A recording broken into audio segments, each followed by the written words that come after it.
क्या आपने कभी सोचा है अघोरी साधु अपने भोजन में मुर्दों का कच्चा मांस क्यों खाते हैं और मुर्दों के साथ शारीरिक संबंध बनाने से उनको क्या मिलता है?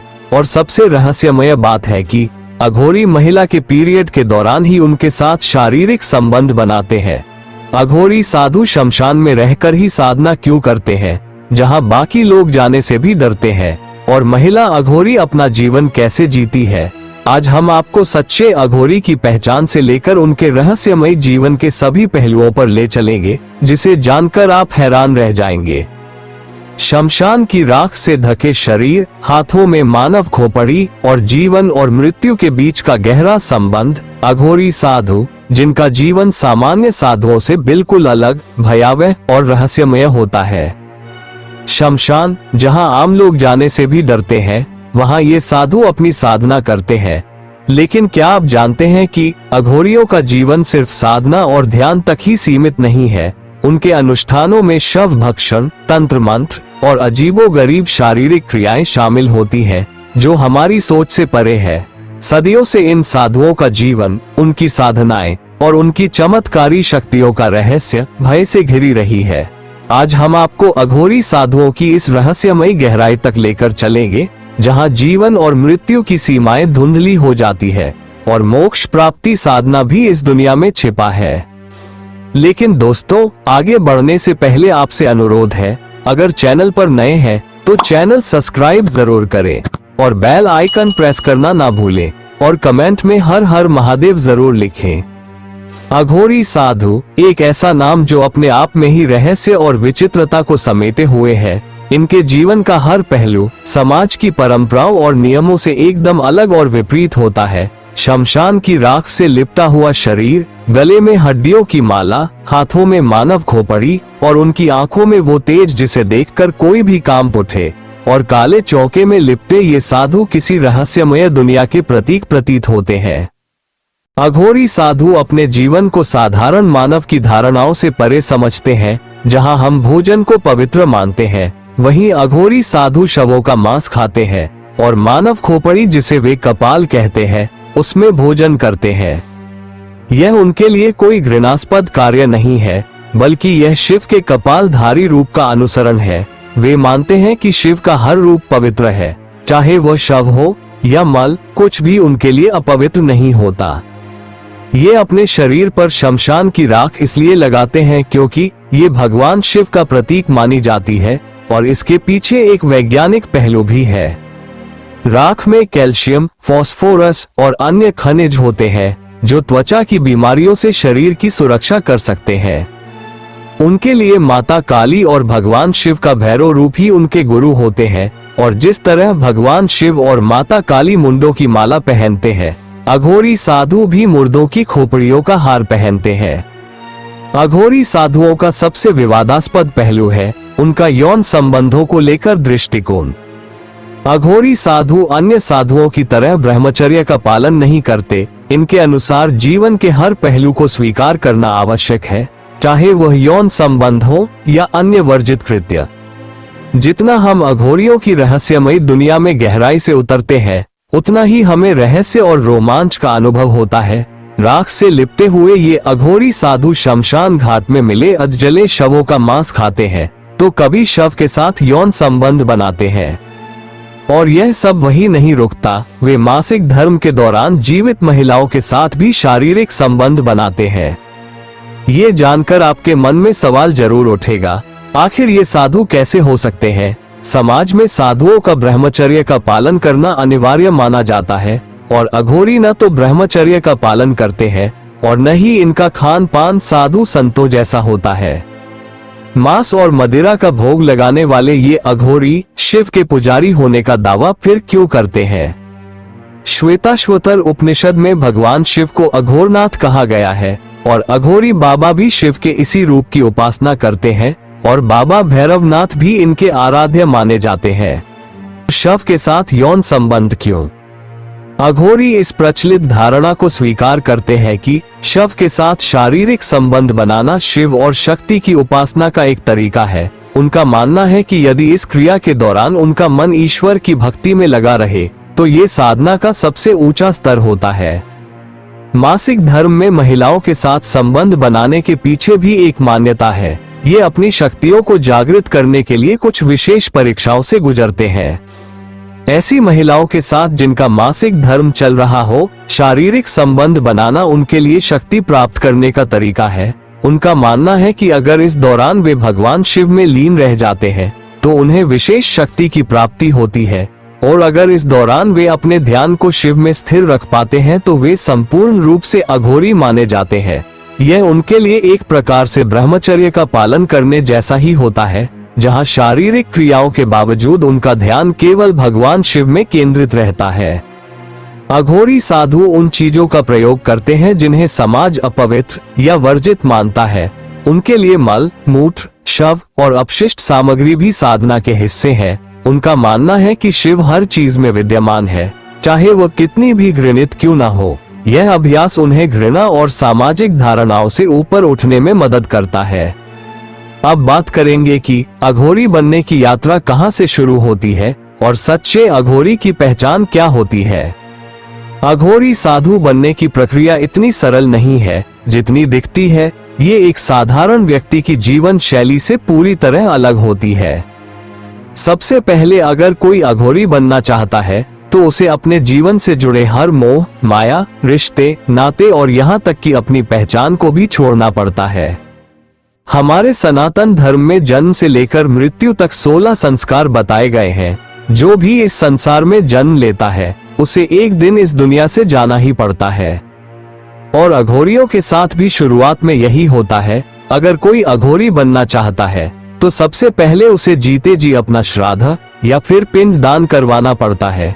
इसका मतलब पूरी दुनिया को ये संदेश देना होगा कि वो जिंदा है, पर अब से उसने हर मोह माया को त्याग दिया है। अब न उसका कोई परिवार है, न कोई घर, और न ही अब उसका इस दुनिया में कोई अस्तित्व। यहीं से शुरू होती है एक साधारण इंसान की यात्रा, खुद को अघोरी साधु में बदलने की। अघोरी बनने के लिए कोई उम्र की सीमा नहीं होती। उम्र कोई मायने नहीं रखती, न ही जाति धर्म। कोई भी पुरुष या महिला अघोरी बन सकता है। अघोरी बनने की राह पर सबसे पहला कदम है अपने गुरु की तलाश, और यह साधना का सबसे महत्वपूर्ण हिस्सा है।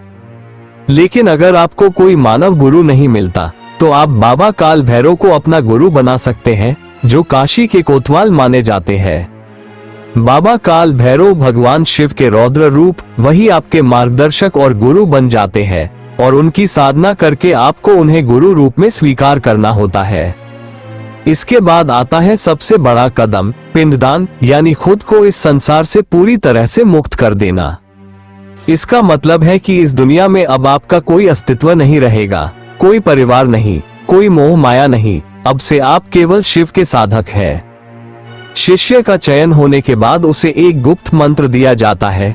इस मंत्र को बिना एक भी दिन छोड़े लगातार 12 साल तक जपना पड़ता है, और जो शिष्य इस मंत्र साधना को पूरी तरह निभा पाता है वही इस कठिन मार्ग पर आगे बढ़ने का हकदार बनता है। अघोरी 3 तरह की साधनाएं करते हैं: शमशान साधना, शिव साधना और शव साधना। और खास बात यह है कि ये तीनों साधनाएं शमशान घाट के भीतर ही की जाती है। साधना शुरू करने से पहले अघोरी अपने शरीर पर शमशान की भस्म लपेटते हैं, काला चोगा धारण करते हैं, और फिर शुरू होती है ये रहस्यमय साधना। पहली है शव साधना। ये साधना कामाख्या पीठ, त्र्यंबकेश्वर और तारा पीठ के मचानों में की जाती है, जहां केवल अघोरी ही उपस्थित हो सकते हैं। दूसरी साधना है शिव साधना। इसमें अघोरी शव के पास बैठकर मांस और मदिरा का भोग लगाते हैं, और फिर शिव की तरह शव पर एक पैर से खड़े हो जाते हैं। तीसरी साधना है शमशान साधना। ये साधना शव और शिव साधना से अलग होती है। इसमें अघोरी मृतक के परिवार को भी शामिल करते हैं। अब जानते हैं असली अघोरी साधु की पहचान कैसे करें। असली अघोरी कभी आम दुनिया में सक्रिय नहीं होते। अघोरियों के बारे में कहा जाता है कि वे बाहर से रूखे दिख सकते हैं, लेकिन भीतर उनके जन कल्याण की भावना छुपी होती है। अगर किसी पर उनकी कृपा हो जाए तो वे अपनी सिद्धियों का फल देने में भी पीछे नहीं हटते। लेकिन ध्यान रहे, उनका क्रोध बेहद प्रचंड होता है। मनोज ठक्कर अपनी नोबल बताते हैं कि अघोरी बेहद सरल स्वभाव के होते हैं और प्रकृति के साथ रहना पसंद करते हैं। उनका जीवन हर किसी के कल्याण के लिए प्रार्थना करने में समर्पित होता है। जानवरों की बलि उनकी पूजा पद्धति का एक महत्वपूर्ण हिस्सा है। और हाँ, वे गांजा पीते हैं, लेकिन नशे में भी उन्हें अपने बारे में पूरी तरह से होश रहता है और उनकी साधना और उनका जीवन हर पहलू में शिव से जुड़ा होता है। अब हम जानेंगे कि अघोरी का मूल इतिहास कहां से है, भारत का प्रथम अघोरी कौन था और अघोरी का असली मतलब क्या होता है। संस्कृत में अघोरी का मतलब है उजाले की ओर जाने वाला। ये शब्द इतना पवित्र और शक्तिशाली माना जाता है कि ये इंसान को हर बुराई से मुक्त करने की क्षमता रखता है। अघोरी साधुओं का इतिहास और उनकी उत्पत्ति एक रहस्य है और इनका संबंध उन प्राचीन तांत्रिक परंपराओं से है जो सदियों से अपने आप में अद्वितीय और रहस्यमयी मानी जाती है। अघोरी शिव के अद्वितीय भक्त होते हैं। ये साधु शिव के भैरव रूप की पूजा करते हैं और अपने जीवन को मोक्ष की प्राप्ति के लिए समस्त कर देते हैं। अघोर साधना की यह यात्रा बेहद कठिन और रहस्यमय मानी जाती है। अब प्रश्न उठता है कि अघोर पंथ के प्रणेता कौन थे। अघोर साधना की उत्पत्ति का श्रेय स्वयं भगवान शिव को दिया जाता है, परंतु अघोरी परंपरा के पहले महान संत जिन्हें हम जानते हैं वो थे बाबा किनाराम और अघोरी साधुओं के आदि गुरु माने जाते हैं। कहते हैं बाबा कीनाराम का जन्म 1658 में उत्तर प्रदेश के रामगढ़ गांव में एक क्षत्रिय परिवार में हुआ था। 3 दिव्य साधु जिन्हें ब्रह्मा, विष्णु और महेश का अवतार माना गया, उनके पास आए और उनके कान में कुछ मंत्र फूंक दिए। तभी उन्होंने पहली बार रोना शुरू किया और अपनी माँ का दूध पिया। कहते हैं वो 150 साल तक जीवित रहे और अघोर पंथ को मजबूत किया। बलूचिस्तान की एक गुफा में देवी हिंगलाज उनके सामने प्रकट हुई और बाबा कीनाराम को एक दिव्य मंत्र और एक खोपड़ी भेंट की। ये खोपड़ी अघोर साधना का प्रमुख प्रतीक बन गई। अब हम जानेंगे कि अघोरी साधु अपनी साधनाओं के लिए भारत में किन स्थानों को सबसे अधिक महत्व देते हैं।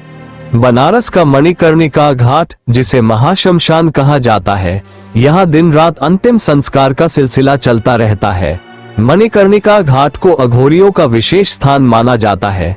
इसके पीछे प्रमुख कारण है बाबा विश्वनाथ का मंदिर और गंगा के 84 घाट, जहां अघोरी तांत्रिक गुप्त साधनाएं करते हैं और यह घाट सदियों से तंत्र साधनाओं का प्रमुख केंद्र रहा है। तारापीठ, पश्चिम बंगाल में स्थित यह स्थान तांत्रिक साधनाओं के लिए प्रसिद्ध है। तारापीठ को तंत्र साधना के सबसे प्रमुख केंद्रों में से एक माना जाता है। यहाँ सती पार्वती की आंखें भगवान विष्णु के सुदर्शन चक्र से कटकर गिरी थी। हिंगलाज धाम, यह वर्तमान में पाकिस्तान के बलूचिस्तान राज्य में स्थित है। हिंगलाज देवी का ये शक्ति पीठ हिंदू धर्म में अति पवित्र माना जाता है, जहाँ सती का सिरोभाग गिरा था और हिंगलाज माता को अघोरियों की कुल देवी कहा जाता है। कामाख्या देवी मंदिर, असम स्थित यह शक्तिपीठ भारत के प्रमुख शक्तिपीठों में से एक है। ये स्थान तंत्र साधना के लिए प्रसिद्ध है, जहां देवी सती का जननांग गिरा था और यहां अघोरी तांत्रिक गुप्त सिद्धियां प्राप्त करने के लिए साधना करते हैं। इसके अलावा भारत में अघोरी साधनाओं के कई प्रमुख केंद्र हैं, जैसे चित्रकूट, जगन्नाथपुरी, कालीमठ और कोलकाता का काली मंदिर और त्र्यंबकेश्वर ज्योतिर्लिंग भी अघोरी साधकों के लिए बेहद महत्वपूर्ण स्थान माने जाते हैं। अब हम जानेंगे कि अघोरी बाबा और नागा साधु के बीच क्या अंतर होता है। अघोरी साधु और नागा साधु दोनों ही भगवान शिव के अनुयायी होते हैं, लेकिन इनकी साधनाएं और जीवन शैली बिल्कुल अलग होती है। अघोरी साधुओं के गुरु स्वयं भगवान शिव माने जाते हैं, वहीं नागा साधुओं के लिए उनके अखाड़े के प्रमुख ही उनके गुरु होते हैं, जो उन्हें दीक्षा देते हैं। अघोरी साधु ज्यादातर शमशान घाटों पर साधना करते हैं, जबकि नागा साधु हिमालय, काशी, गुजरात और उत्तराखंड की गुफाओं में साधना करते हैं। अघोरी साधु शमशान घाटों पर शव के बीच साधना करते हैं, जबकि नागा साधु गुफाओं और गुप्त स्थानों पर तपस्या करते हैं। अघोरी साधु केवल मांसाहारी होते हैं और वे शवों का मांस भी खाते हैं, वहीं नागा साधु मांसाहारी और शाकाहारी दोनों हो सकते हैं, लेकिन कुछ नागा साधु शाकाहार का पालन भी करते हैं। अघोरी साधु अपने शरीर को जानवरों की खाल से ढकते हैं जबकि नागा साधु वस्त्र के बिना नंगे रहते हैं। नागा साधु ब्रह्मचर्य का कड़ाई से पालन करते हैं, जबकि अघोरी साधु शवों के साथ शारीरिक संबंध भी बनाते हैं। अघोरी साधु जीवन और मृत्यु के भेद को मिटाकर मोक्ष प्राप्त करना चाहते हैं, वहीं नागा साधु धर्म और समाज की रक्षा के लिए अपनी तपस्या करते हैं। अघोरी साधु शिव के उग्र रूप, भैरव और शक्ति की साधना करते हैं, वहीं नागा साधु भगवान शिव के शांत और ध्यानमग्न रूप की पूजा करते हैं। इन सभी अंतर के बावजूद दोनों ही साधु अपने अपने मार्ग पर भगवान शिव की भक्ति करते हैं और उनकी साधनाएं हिंदू धर्म में एक विशेष स्थान रखती है। दोस्तों, ये थी अघोरी साधुओं की रहस्यमयी दुनिया। दोस्तों, आज के वीडियो में बस इतना ही। वीडियो अच्छी लगी तो लाइक करें और अपने दोस्तों से शेयर करें और चैनल ज्ञानगंगा हिंदी को सब्सक्राइब जरूर करें और कमेंट में हर हर महादेव जरूर लिखें। धन्यवाद।